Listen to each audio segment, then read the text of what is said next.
And we're going to get started today on case notes. So for case notes, I debated on whether to use the real environment or the testing environment. And so we're going to actually use the real environment, and I'll show you why in just a minute. So I'm going to go into the actual environment. This is our production environment. This is what we use every day when we sign in, and we're looking at an individual, or we're looking up individuals. I've chosen to use, of course, my dog's gonna bark, I apologize.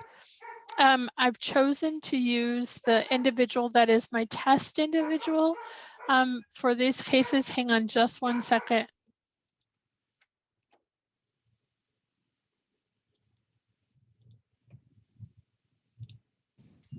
So I have a light that has the laser on it, and if I point it, and he'll come running and stop barking. He's like a cat. Um, so if I have my test person, and there's two ways that you can go into case notes. So I'm going to go into my test person, and I've already looked him up, and I don't want to go through the lookup person because I am in the real environment.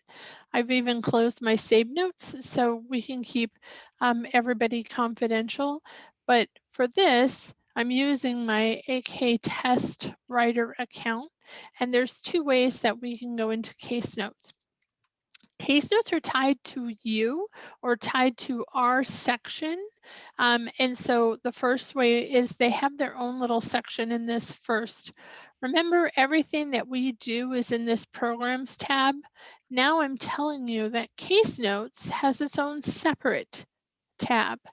And you could go into this case notes and you can see everything that is a case note that you put in one simple little location.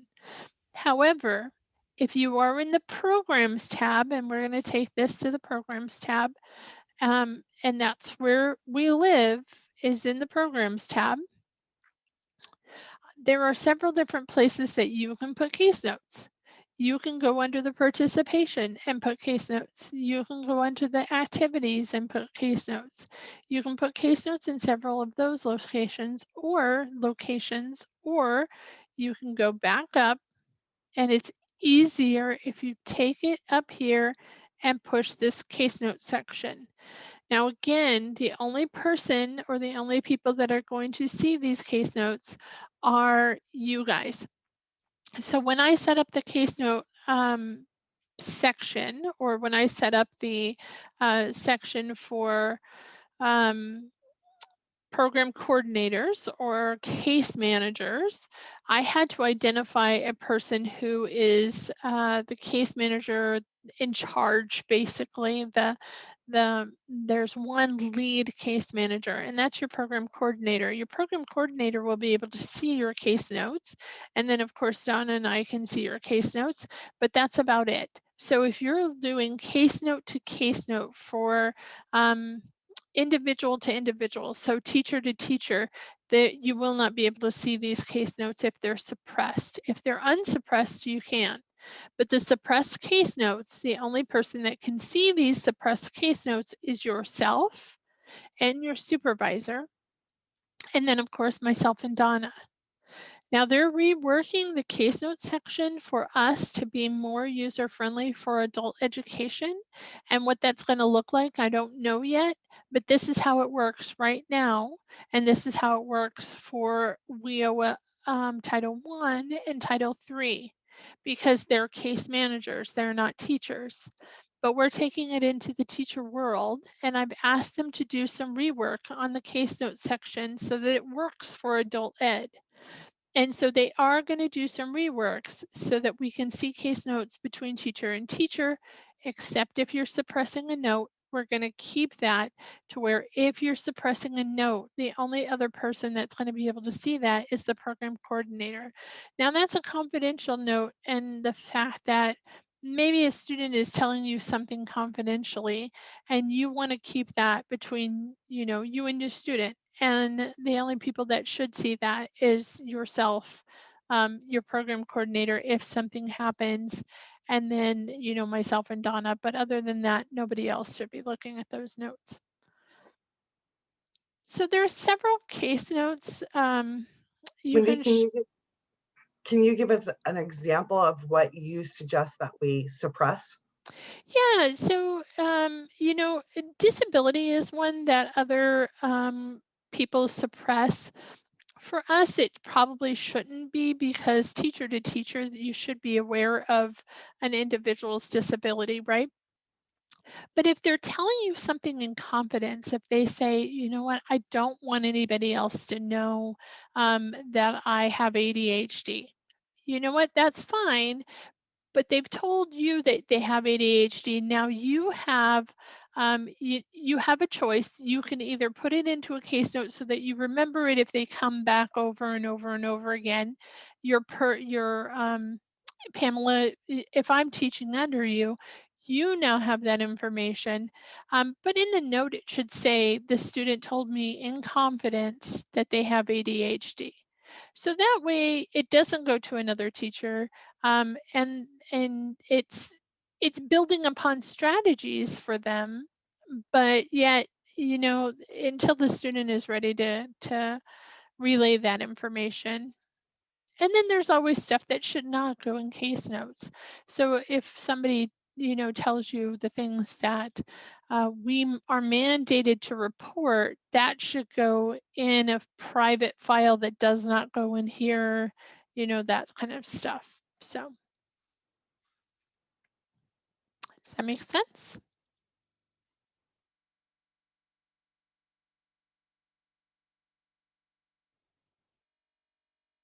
Yeah, I think I need a little bit more direction. I'm sorry. sure. What do you need a direction on? For example, let's just say that our client says that they're 9 months pregnant and they're going to be delivering in January. Okay. We like to keep track of that because it explains to us why they're not contacting us. Okay. So that would not be information that I would suppress. No. But I would put it in the teacher's notes so Sure. that if a teacher is trying to contact the student, we have a good idea why.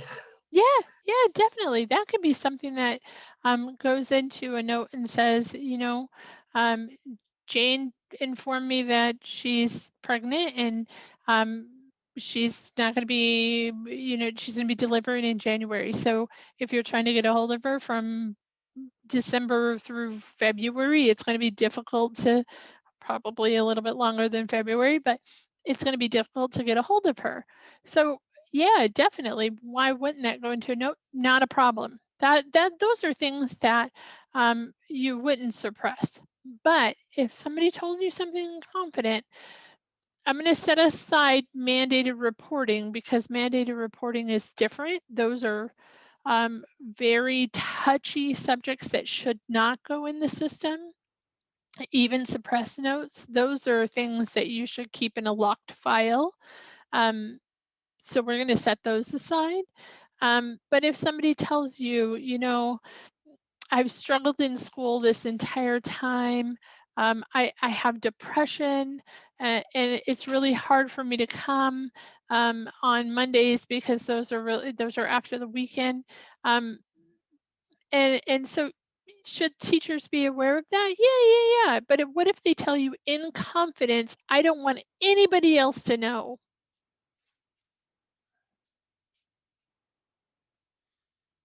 We don't want to break the trust of our students, but it needs to probably be somewhere in case, Pamela, you leave, the next program coordinator has that information to continue that student's,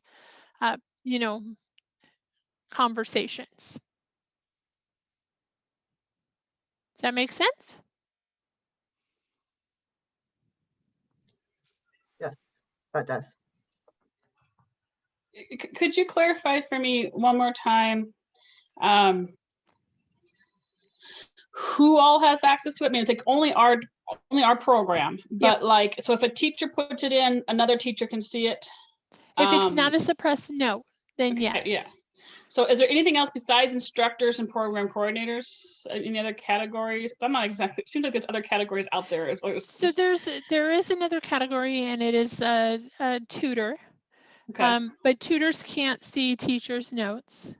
And so tutors have the least amount of privileges, and teachers can see tutors' notes because they may need to see that, right? Because they're teaching in the villages or whatever. So teachers can see tutors' notes. So it's a hierarchy. So tutors, teachers, program coordinators, me and Donna. Okay. You Okay. can't see down, but you can see up. Yeah. Makes sense? Yeah, it does. Thank you. Okay. Any questions? One more, I guess, on a side note on that. Where do Yeah. I find who, as far as our program, who is listed as a tutor versus who is listed as a teacher? Where do I find that? So that information is decided when you fill out the initial access form. But if you have any questions, you can always ask Donna, and Okay. Donna can pull your report and tell you who's where, when, how, who has what kind of access. Like that DocuSign form where they had to have the username for to get Mhm. into the database, that form? Yes. Okay. Yeah. Okay. Yeah. Okay, any other questions? Okay, let's get to case notes. So I'm going to add a new case note to this person. So I can do it here, or I can do it with a big yellow button. And I'm going to choose to do the big yellow button up here or down here. It pops up another one, and I can do a template, or you can just fill out a note. It's up to you. I have went through, and you can see the Swearingen Wendy, and you should be able to see all of these because I've made them available to you. If you can't see these, then let me know because I've done something wrong. But I've made these templates available to you guys so that they're there for you to use. For example, a youth application approval for the program coordinators, or the distance learning contract note, or grantee to grantee transfer. I've done all the work for you. They're ready for you to go. All you have to do is adjust them a little bit here and there. So I have a youth that has come in. I think my test person is a youth. So I'm going to approve their youth application. So I'm going to use that one. That's the one I'm selecting. Here's the button right here in this case note details, whether it's a suppressed case note or not. You either check it or you don't check it. If you check it, it's suppressed and only you or higher can see it. If you don't check it, then teacher to teacher can see it. What's the date on it? You have to fill out the region. I believe we're still in Southeast. I think that's where I'm at. Wendy, all I see that you're doing a drop down, but my page just is the primary page that says add new case note. Oh, it's not doing the drop down because it opened it up. Michelle, help. Do I have to get out and get back in?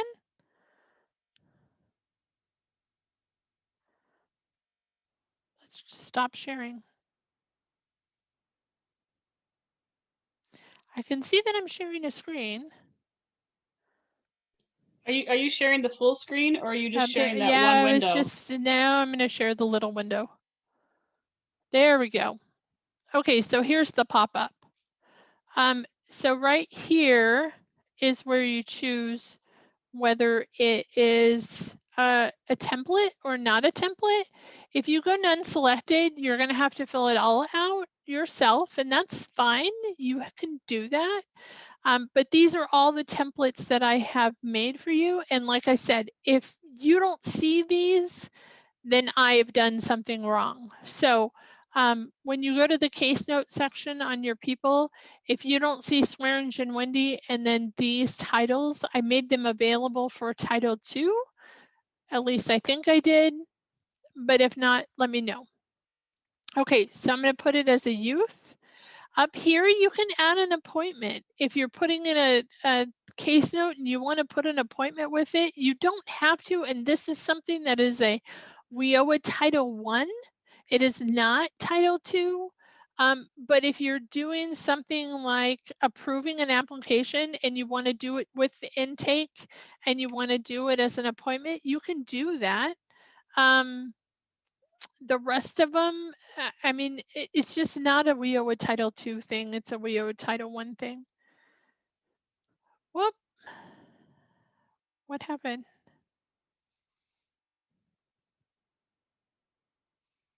Okay, I can see it on my one screen. Your pop-up is still on for us. It went in the back of my other one. Okay. So then if I go down, here's the button that I was telling you. You either click suppress or you leave it alone. That's how you suppress a note. It's one little button and it's right there. I'm not going to suppress this one. Contact date, you have to fill out the LAWIA information. The office is the same. It's always your same office location. And then your program. Here's where you put the program so that it's tied to you. In the template, I've already done that. You have to choose a program. When you choose Title II, it's going to tie it to Title II. You only have one choice. You can't have another choice. Well, most of you can't have another choice. Some of you work on multiple grants. If you are working on a multiple grant, I think Mike, are you on? I am here. Are you on multiple grants or just Fanny? I'm just on the one. Okay, just Fanny. Fanny would have 2 on her drop down. So she would have to choose Title II. But that's if you work on multiple grants. If you don't, it's just the only one there for you. Don't worry about an app ID. Don't worry about a partner program. Don't worry about those ones. Then you put in a subject. If you're using a template, it's done for you. If not, you can do whatever you need to do. Disability, you know, AAE, sorry, I just put AAE in my head.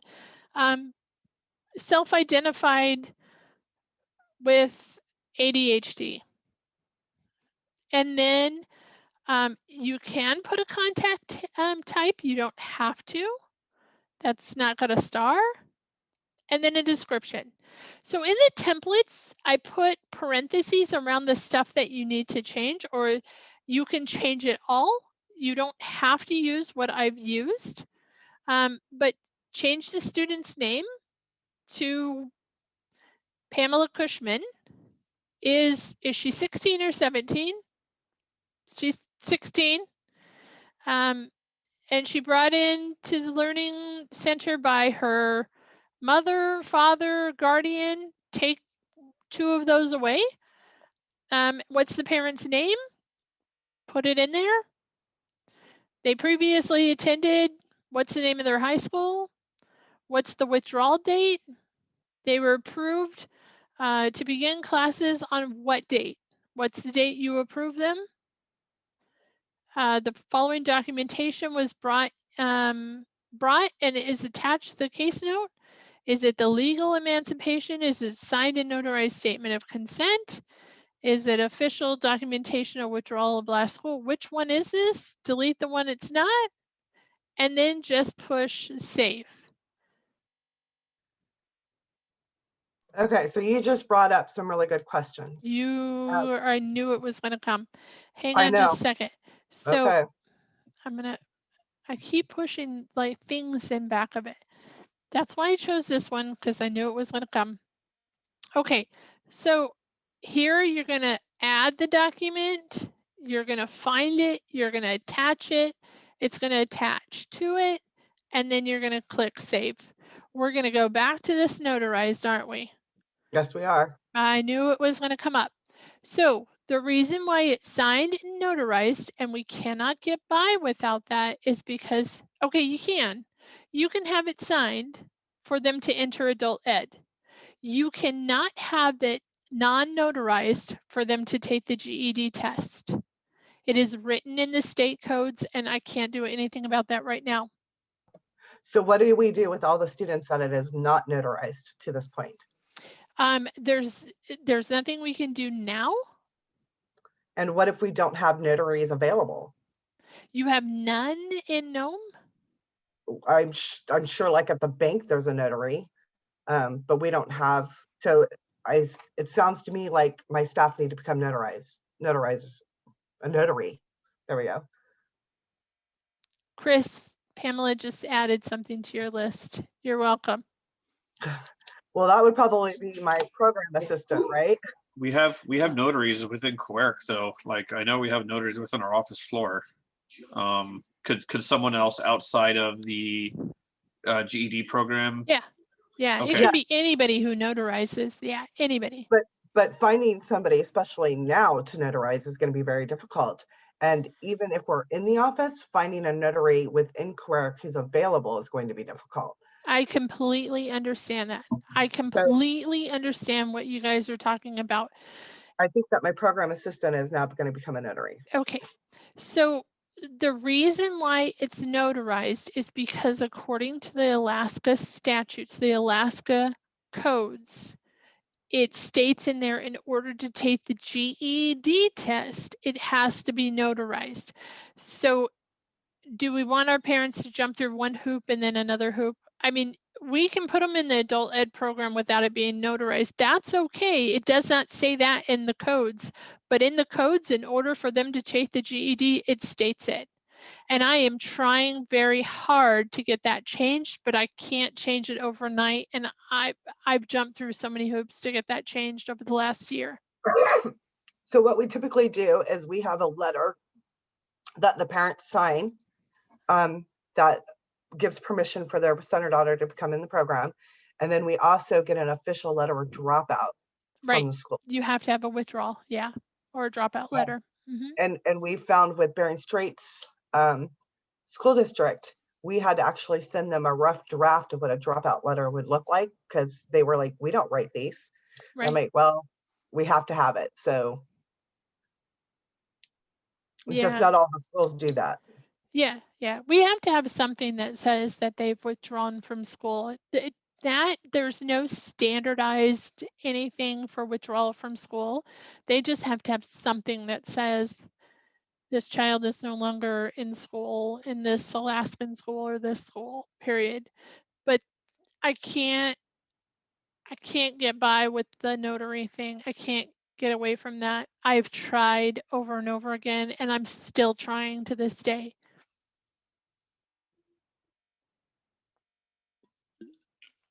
That was written in the codes before me. And I'm trying to get it taken out, or at least figure it out to where we can work within. Yeah, but if you have students that have not been notarized to this point, you need to change it before we come out and do a monitoring. So change it now, change your practices now. Does that make sense? Yeah. Okay.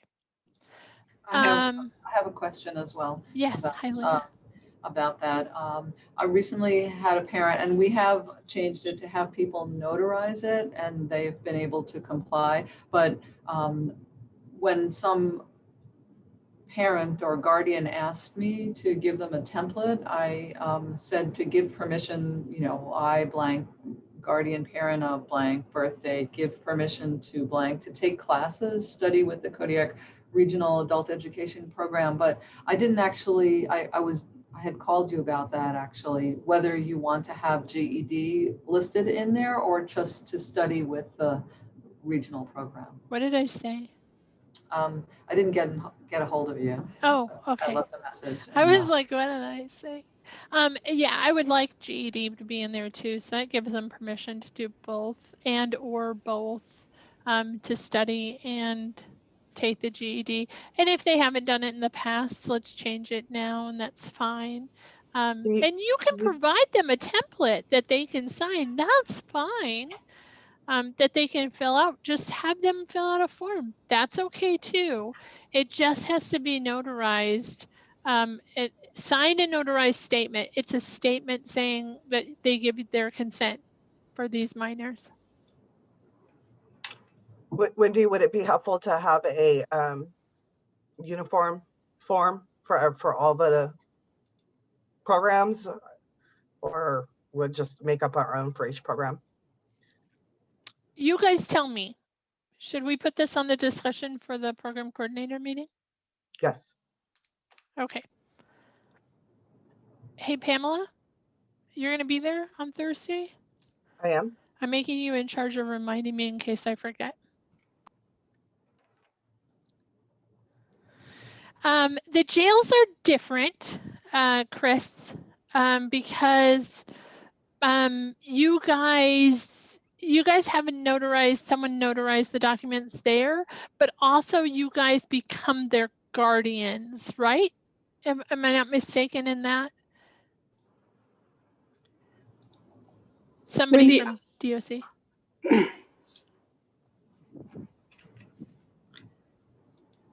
Oh, That's what okay. I was thinking. Yeah. There we go. Chris says somebody in the jails is a notary. So if you need a notarized, if you need something notarized and there's a jail in your small village, that you could go to DOC because somebody in there has is a notary. Thank you, Chris. I appreciate that. Okay, so back to case notes.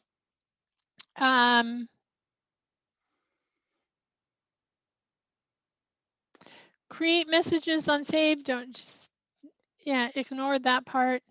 I think that means that when you save it, it creates another message or options. I don't know.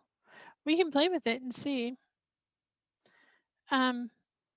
Create message from case note on save. I don't want to blow it up.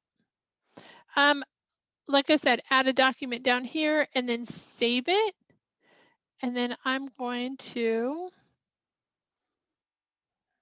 because it, went to the other screen, I'm going to go back to here. I'm going to share it, and there's our case note. Oops. There it is. So case note is complete. I can edit it. I can send the user a message from there. The user being the person, my AK test person. Yeah. So creating case notes is not difficult. It's really easy, and they're in one place. So they're up here in the general profile under case notes.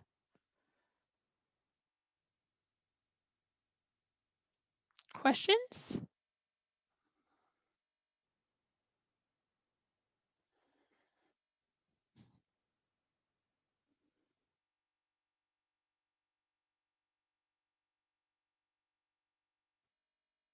Okay, are we good? Do I need to see another one? You have to open up each individual note to see what it actually says. No, I don't. Well, yes, you do, or you can print them. And I believe if you print them, let me start a new case note. And I'm going to do this behind the scenes so that you are not going to see this because I'm going to do it very fast.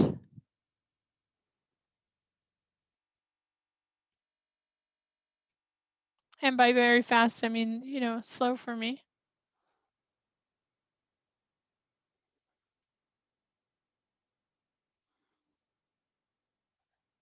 Oh, you guys can see some of it.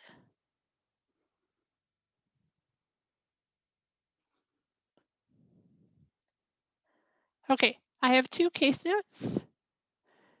If I click on both of them and I click print, okay, it pops up a window.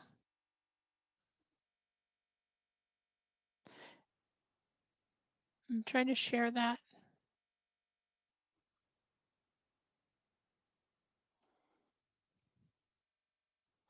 It pops up this window and it asks you, do you want to print the case notes with the signature line included, yes or no, so that you can have them sign the case notes after you've printed it. Say you want proof that, or I don't know, maybe you want to have them sign that they understand that the case notes are in there. I don't know why you would do that. I mean, that's a WIO1 thing, but that's fine. How do you want it? You want it in ascending by created, you want it descending, or by contact date? Do you want to do every case note or just the first case note in the profile to have the case note, the profile? Do you want, and I'll show you what that means. So I'm going to put it only on the first one. And then I'm going to print preview. And I'm sure I'm going to have to share that too. Oh, I didn't. Okay, so this contact information is, I put it to only the first case note so that it doesn't, that AK writer AK doesn't go over and over and over again. It's only showing up right here. But here's that first case note. Here's that second case note, and then it would just go on and on and on, no matter which ones I print or I show. Does that make sense, Pamela? That's a quick way of seeing them all. It does make sense. Is there a way that they can make that happen inside instead of just the lines, so that, I mean, you know, we're going to have to read them all. This is like running the report for them. Right. And this is their answer to that. It's running the report versus seeing them all. So they won't fix it so that you can see all the case notes at once inside the document without running a print. I don't think so. I think that this is right here will be just the brief part of it. Like, here's all the case notes and the like summary. Oh, wait, hang on. Just kidding. Let's look what this does. Sometimes I find buttons in here. Here's your details. Perfect. Look, Yay. I solved it. I'm so good. All you gotta do is look for buttons, Wendy. Really. There we go.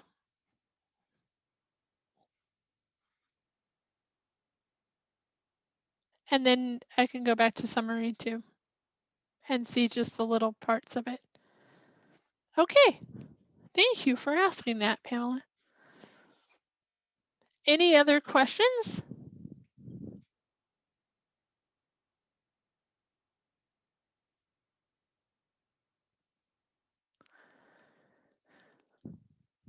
Okay. I am going to stop sharing. I'm going to stop recording, and it's like 2:43, and